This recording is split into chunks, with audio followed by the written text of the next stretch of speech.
From smashing Liverpool at Anfield, to thrashing Barca at Nou Camp, to getting thrashed by Man City at Etihad. How did Real Madrid season go in 22-23 season? One of the good things of Real Madrid this season was 3-1 win over Barcelona. This win was significant for Real Madrid's dominance in La Liga and in Champions League. Given last season Real Madrid won Champions League and La Liga, coming to this season, this is the first big match Real Madrid showed the world that they can actually keep that momentum. In this match, Real Madrid not only scored 3 goals, they also displayed great performance. Second best thing of this season was 4-0 win at Nou Camp. This was huge because if you look at Real Madrid's performance at Nou Camp in last 10 years, there's not a single match that Real Madrid won by 4 goals. This is the first time they did in last decade. This was also significant because first leg Real Madrid lost against Barca at home by 1-0. Also in this match, Benzema scored a hat-trick. If you look at overall bigger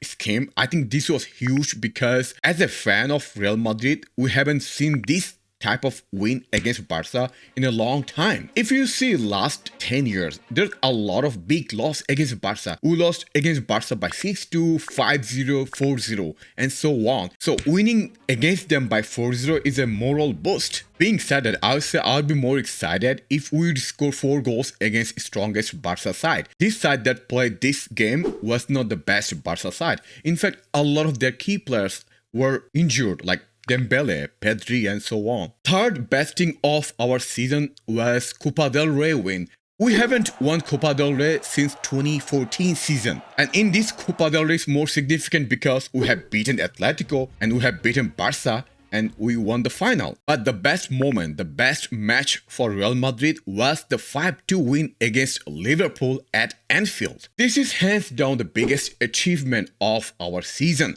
Now, a lot of fans might argue it could be either 4-0 win against Barca or this one. For me, 5-2 against Liverpool is the biggest achievement. Here's why. No team has ever done this in Champions League against Liverpool. We're the first team to do this at Anfield. Have you seen the crowd?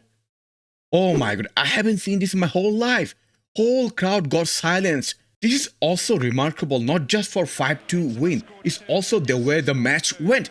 Real Madrid was 2-0 down in 20 minutes. And most of us was thinking it's another day. We're going to get trashed by Liverpool. We're done from Europe. But this Real Madrid team showed resilience. That showed that Real Madrid DNA of never giving up. They showed up after 20 minutes. And to me, it was the best performance of Real Madrid this season. Because after 20 minutes, the way Real Madrid dominated against Liverpool, that's not very seen. In this match, Real Madrid had everything: intensity, high pressing, counter-attacking, fast attack. Also, the midfield that played this match is my favorite midfield for Real Madrid. Camavinga as a CDM, Modric and Valverde with him. To me, they're the best midfield combo for us this season. When it comes to worst moment or worst matches for Real Madrid, first one that comes to my mind is 4-2 loss against Girona. You lost to Girona by 4-2. How that's possible?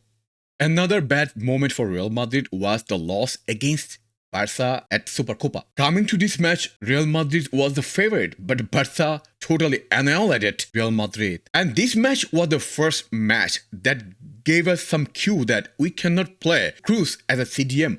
However, we kept playing him as a CDM in big matches and our season was a failure kind of. Again, I'm not blaming Cruz. I'm not saying Cruz is a bad player. I think playing him as a CDM is not the right decision. And our worst moment or match has to be 4-0 loss at Etihad. Even the first leg against Man City did not went well because we drew. However, performance-wise, we were content because after 30 minutes, the way Real Madrid played against Man City, that's not pretty common. Because how often you see some team dominating against Man City? That gave us hope. But in second leg, it was the end. This could be one of the biggest loss by any European champion in Champions League history. The way Real Madrid lost this match is not understandable. Everything went wrong for this match from tactical points of view, from our players' ambition, and that our DNA of never give up didn't show up. In this match, we lost because of mostly our tactical setup. I told you many times that he cannot play Cruz as a CDM in modern football, and also he cannot just sit back in modern football. To this date, I cannot forget this match from my head. So in terms of title, what Madrid has won: Copa del Rey, Club World Cup, and Super Cup. These are important titles, but not that huge title, but those will be add up to our club history. But the biggest titles that Real Madrid wants to win, there's only 2 titles, right? La Liga and Champions League, and we lost both of them. As a fan, I'm kind of demanding fan. So for me, for our season has to be F. If you cannot win La Liga or Champions League, that's a failure for a club like Real Madrid. Now, I understand that you cannot win Champions League every year, so I understand that. However, losing La Liga to Xavi's Barca is not acceptable, because when we lost the La Liga title, we were 14 points away from Barca. Even though right now it's 10 points, for me it's 14 points. That's when it does matter. When you have a coach of so much experience like Carlo Ancelotti and you lose a title to Xavi by 14 points, to me that's a failure. Here's what Carlo said, what went wrong for our this season.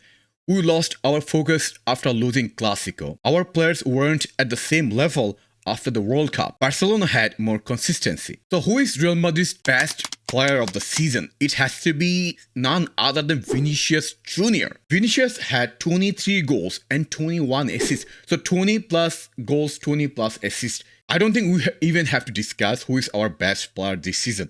That's so easy. Who is the most improved player for Real Madrid in this season? It has to be Camavinga. He wasn't getting opportunity or chance before World Cup, but after World Cup, he played immense. He was totally a different player after World Cup. The performance was so great. Probably only one bad performance he had was against Man City in second leg. That's it. He was an all-rounder. He played in every possible position. Midfield, defense, attack, everywhere. However, if you ask me what is his best performance of the season, was against Liverpool, where we won 5-2. Our top scorers for this season was Benzema 31 goals, Vinicius 23 goals, Rodrigo 19 goals, Asensio 12 goals, and Fede 12 goals. If you look at our top assists, Vinicius had 21 assists, Rodrigo had 11 assists, Ceballos had 9, Asensio had 8, Fede had 7. As you can see, this season, our problem wasn't scoring goals.